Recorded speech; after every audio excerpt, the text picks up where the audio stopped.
Ce ai face dacă ai fi răpită în mijlocul nopții din propria casă, agresat sexual de nenumărate ori pe parcursul a 2 zile și când te întorci înapoi acasă să fii obligat să-ți ceri scuze de la public că ai irosit resursele poliției?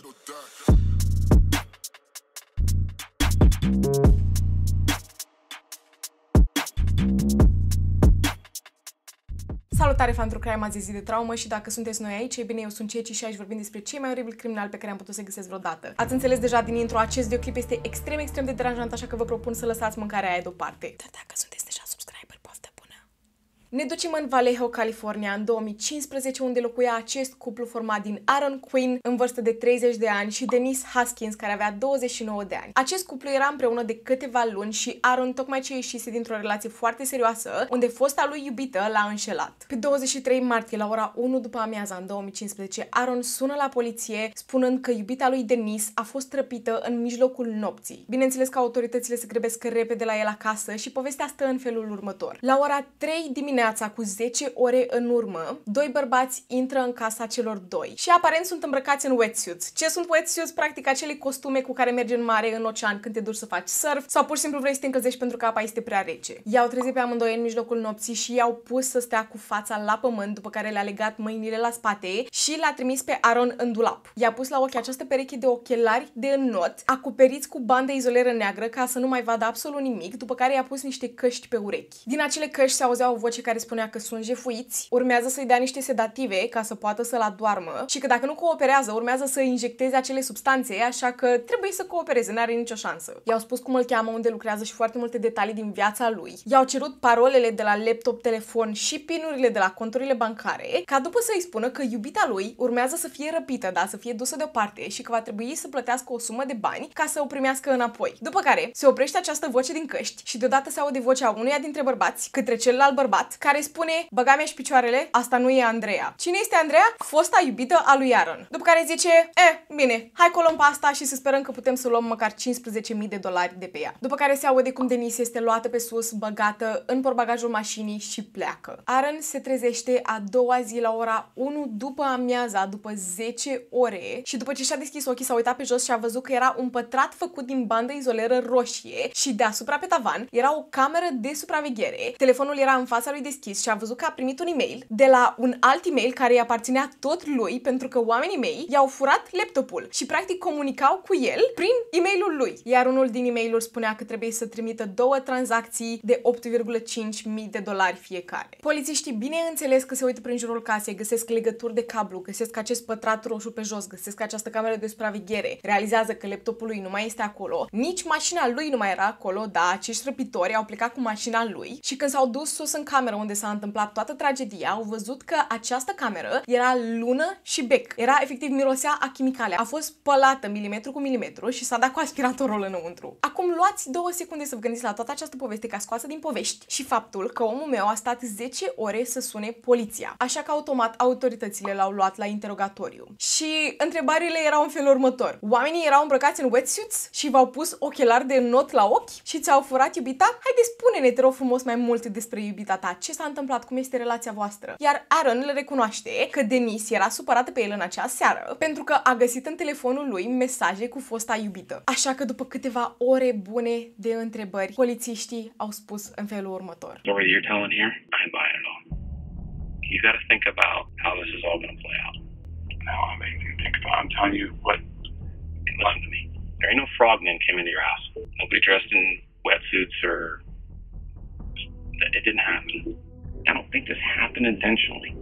I think something happened, accidental, and you got to the point where you reacted the way that you did, and you had to come up with this story. Nu credem absolut nimic din ceea ce zici tu acum și suntem siguri 100% că v-ați certat, din greșeală poate ai omorât-o și tu acum încerci să acoperi toată crima. După care îl pun să facă acest test poligraf și ce să vedeți, l-a picat. Și deși erau ferm convinși că Aaron minte, l-au lăsat să plece pentru că nu aveau absolut nicio dovadă că el i-a făcut ceva lui Denise, dar i-au confiscat telefonul și l-au pus pe modul avion. Nici măcar n-au stat să-l verifice. L-au pus deoparte, au zis: omul ăsta sigur minte, haide să o căutăm pe Denise. Și cel mai probabil nu o vom găsi în viață. Au luat câini, Mașini, bărci, elicoptere au început să o caute peste tot. Nu au găsit-o momentan, dar Aaron este trimis acasă. Toate lucrurile astea s-au întâmplat pe 23. Pe 24, a doua zi cât Aaron este acasă, dar lumea o caută pe Dennis peste tot, acest reporter din California primește un e-mail de la unul din e-mailurile lui Aaron în care era o înregistrare cu vocea lui Dennis.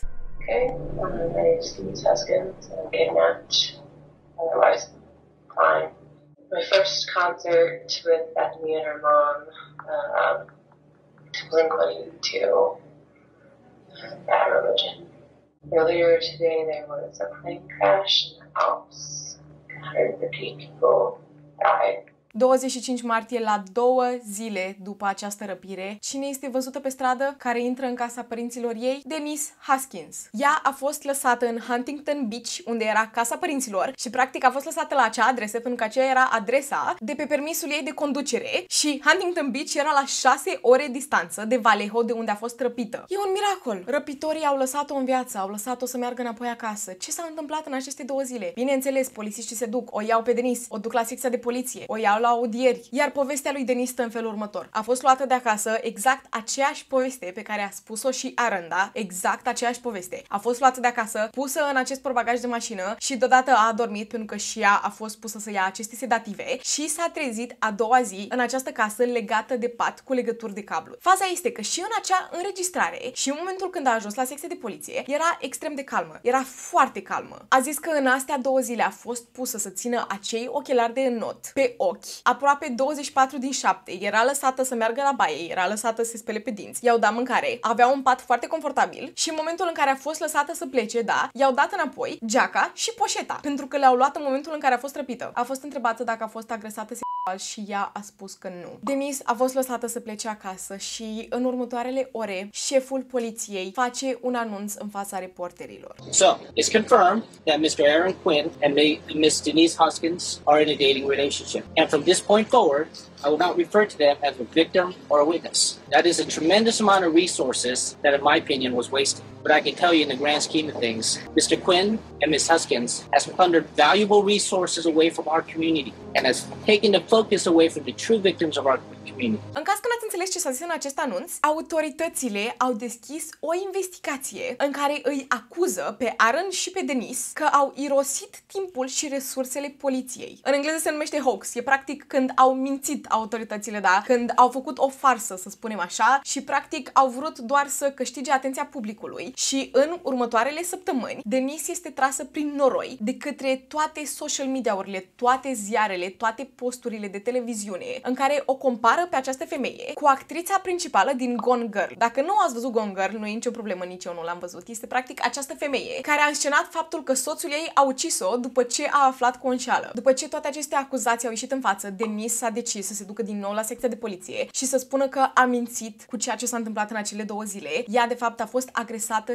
de 2 ori și nu a putut să le zică nimic autorităților pentru că a fost filmată în aceste 2 ocazii în care s-a întâmplat toată această oribilitate și că a fost șantajată că dacă va merge la poliție și le va spune că a fost agresată sexual, atunci aceste videoclipuri vor fi făcute public. Și practic ea a fost agresată de 2 ori de același bărbat și acest bărbat a fost foarte politicos cu ea și practic nu a vrut să o agreseze, dar asta era unica lor șansă să scape. Și aceste 2 videoclipuri au fost făcute în așa fel încât să pară că Denise voia să fie acolo, voia să aibă aceste interacțiuni intime. În aceea zi, același reporter din California care a primit mai devreme înregistrarea cu vocea ei, primește un e-mail de la răpitori, iar e-mailul spunea în felul următor: am răpit-o pe Denise Huskins și nu minte. Suntem un grup de aproape 8 oameni și tot ceea ce spune Denise chiar s-a întâmplat. Nu ne vom preda, dar nu vrem să știm că viața unei persoane care nu a făcut nimic greșit să fie pusă în această poziție. Acest reporter, bineînțeles, ia e-mailul, îl trimite către secția de poliție, secția de poliție dă din numeri. 2 zile mai târziu, răpitorul vede că nu a primit niciun răspuns și trimite un alt e-mail de 10.000 de cuvinte, efectiv un referat întreg, o licență întreagă. Iar în acest e-mail, detaliu cu ceea ce s-a întâmplat cu Denise, și aceste detalii nu au fost făcute publice, da? Doar autoritățile, Denise și Aaron știau aceste detalii. Atât. Bine, și răpitorul. Iar la sfârșitul acestui e-mail, câteva poze poze atașate. O poză avea un pistol de jucărie cu o lanternă lipită de el. O altă poză avea acești ochelari de înnot cu bandă izoleră deasupra și alta era patul în care Denise ar fi fost ținută legată. Din nou, e-mailul trimis către secția de poliție, iar polițiștii dau din numeri. Mai trece o zi în punctul ăsta și de data asta e-mailul este trimis către secția de poliție, către șeful de poliție, în care spune în felul următor: dacă nu vă cere scuze public față de acești doi oameni, vom ataca din nou. Trec 3 luni de zile în punctul ăsta, 3 luni de zile în care Denise și Aaron și-au pierdut joburile, și-au pierdut toți prietenii, au început să primească tot felul de amenințări și efectiv nu mai aveau viață socială, nu mai puteau nici măcar să iasă din casă, pentru că erau atât de mulți reporteri, atât de mulți oameni care le voiau răul, pentru că efectiv au cheltuit taxele oamenilor pentru o farsă totală. După aceste 3 luni, în iunie, în Dublin, la un oraș distanță, în mijlocul nopții, acești doi părinți în vârstă de 52 și 60 de ani, care locuiau cu fiica lor de 22 de ani, sunt treziți la 3 noaptea de acest bărbat care a intrat prin efracție în casa lor și i-a pus să stea cu fața în jos și încerca să le lege mâinile la spate cât le spunea că fata lor de 22 de ani urma să fie răpită. Bărbatul, bineînțeles, auzind că fata lui urma să fie în pericol, s-a năpustit asupra acestui psihopat și au început să se bată. Soția lui a reușit să se ducă în baie să fugă, a luat telefonul, a sunat la autorități. În momentul când autoritățile au ajuns la ei acasă, deja acest psihopat fugise, nu mai era acolo, dar în încercarea lui de a o răpi pe fata de 22 de ani, și-a uitat telefonul în urmă. Detectivul care era responsabil de această investigație se numea Misty. Și Misty și-a făcut o misiune în viața ei ca să descopere cine este acest psihopat. Așa că a luat telefon și a găsit numărul mamei proprietarului și a sunat-o, iar conversația a sunat în felul următor: alo, bună ziua, să știți că am găsit acest telefon și vrem să-l înapoiem la proprietar. La care de pe cealaltă parte se aude: da, este telefonul fiului meu Matthew și să știți că locuiește la această cabană în South Lake. Automat, această echipă mare de SWAT team se năpustesc în casa lui Matthew, care era de fapt această cabană într-o pădurice. Casa era întoarsă cu fundul în sus, o mizerie totală, și găsesc o grămadă de lucruri suspicioase, printre care bandă izoleră, legături de cablu, vopsea de păr, cuțite, pistoale de jucărie, acest pistol legat de o lanternă și aceste perechi de ochelari de înnot cu bandă izoleră deasupra, iar în una din aceste perechi era un fir de păr lung și blond. Înăuntrul casei, bineînțeles că l-au găsit și pe Matthew Mueller. Cine este Matthew Mueller, vă întrebați? Haideți să vă spun. El s-a născut pe 27 martie 1977 și avea 38 de ani la momentul acela. A avut o copilărie foarte normală, părinții lui erau stabili financiar, totul a fost bine și frumos. Când a crescut mai mare, s-a înrolat în armată și când s-a întors înapoi, a terminat facultatea la Harvard și era avocat. În 2012, cu 3 ani în urmă, a fost diagnosticat cu bipolaritate și a refuzat să-și ia pastilele pentru că efectele adverse erau foarte nasoale. Așa a zis el, ok? Detectivul Misty și-a făcut o misiune să afle a cui era acel fir de păr lung și blond, pentru că era clar că proprietarul acelui fir de păr sigur a trecut printr-o tragedie. Încetul cu încetul, acest caz se deschide, să spunem așa, și află că Matthew a avut legătură cu alte cazuri, nu cu cel al lui Denise, pentru că Denise, aflându-se într-un alt oraș, încă nu a fost legată de el. S-a descoperit că în 2012 această femeie a fost agresată de 2 ori în aceeași lună după ce acest psihopat a intrat în casa ei în mijlocul nopții. Și motivul pentru care nu a fost prins în momentul ăla e pentru că în momentul în care această femeie s-a dus la autorități, da, și a declarat că s-a întâmplat un lucru ăsta, autoritățile n-au crezut-o. După care, în orașul de lângă, a fost o perioadă, da, în ultimii 3 ani, în care acest bărbat era văzut cum în mijlocul nopții se uita prin ferestrele oamenilor. Și deși Matthew a fost legat de aceste 2 lucruri, încă nu se știa cui îi aparținea acel fir de păr. Detectivul Misty dă telefoane în stânga și în dreapta și descoperă de cazul Gone Girl. Așa se numea. Efectiv, ăsta era numele, cazul Gone Girl, pentru că Denise a fost legată de acest film pentru ultimele 3 luni de zile. Detectivul Misty, aflând acest lucru, contactează poliția din Vallejo și ce să vedeți? Denise și Aaron nu au mințit. După 3 luni de zile în care cei doi au crezut că le cade cerul în cap, nu mai zic de faptul că Denise, tocmai ce a fost a trebuit să treacă prin toate aceste stări emoționale fără nicio parte de susținere din partea prietenilor, partea familiei. Singura susținere pe care o avea era de la Aaron, care și el, săracul, a fost traumatizat. Matthew a recunoscut că este vinovat din prima, nici nu a stat să nege absolut nimic și a primit 71 de ani în închisoare, unde se află și acum la vârsta de 47 de ani. Iar Aaron și Denise, pe bună dreptate, au dat în judecată secția de poliție din Vallejo și au primit o compensație de $2,5